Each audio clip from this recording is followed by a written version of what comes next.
po nilalayo-layo pa, ha? Ha? Sino po ang mga po natin ang lista? Okay, ha? Ayan, okay. Sino po palakpakan po natin ang ating pong candidate number 2? Okay, ha? Okay? Ang nagpahirog sa puso ni Miss James Ring. Walang iba, kami pong candidate number 1 is Nadine Lustre. Anak siya ni Mihar. Ako siya ni Juicy. Oh, ako siya ni Elsie.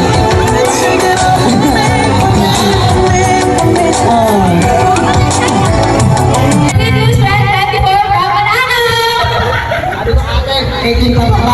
Ayan. Okay, okay na po yan. Okay, siya rin ma'am. Nakanda na po kayo.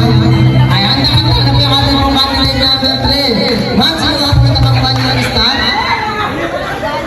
Ay, okay, saan po po palakpakan po natin? Okay, ha? Ito po sikat na vlogger po namin ngayon. Okay, ha? Okay?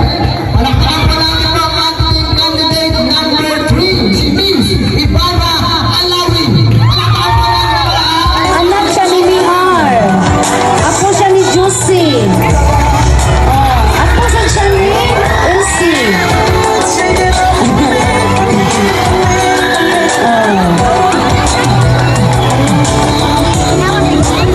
Anak siya ni Abdul.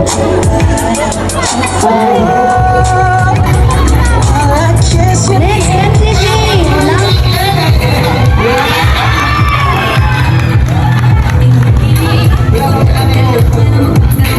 Ay, ang gulo ko talaga. Ibarra Alawi, Miss 16 from Hernandez City. Wow! Sigurado pag-ano dito si Miss Ibarra Alawi, ha? Ang lakas na ng order si Ibarra. Siyempre, hindi na po namin ang ating candidate number 4.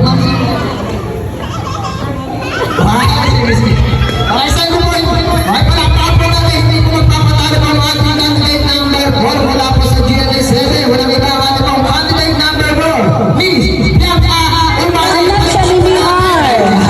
Ako siya ni Juicy. Oh, ako siya ni Elsie.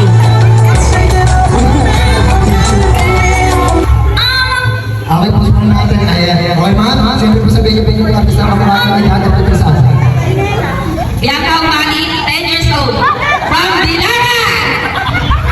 Kanyang sa nakakabati siya po sinisita ng mga okay, siyempre ito mga ito. Siyempre ito kung anong magaling po tayo. Ma'am, saan ba ang kanya? Ayan. Okay, siyempre po mga po last. Ang ating pong candidate number 5. Palakpakan po namin si Miss Rita Candela. Palakpakan po natin ang malakas palakpakan. Miss Grand Philippines.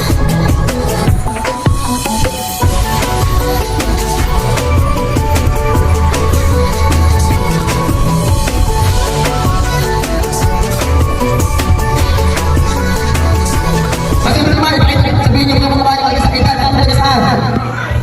Rita Daniela, 14. Tolo ka ba? Lagi yun ang kasabihan. Hep, hep, hep. Hep, hep, hep. Aanin mo yung malaking kama kung iyong asawa sa aking kama.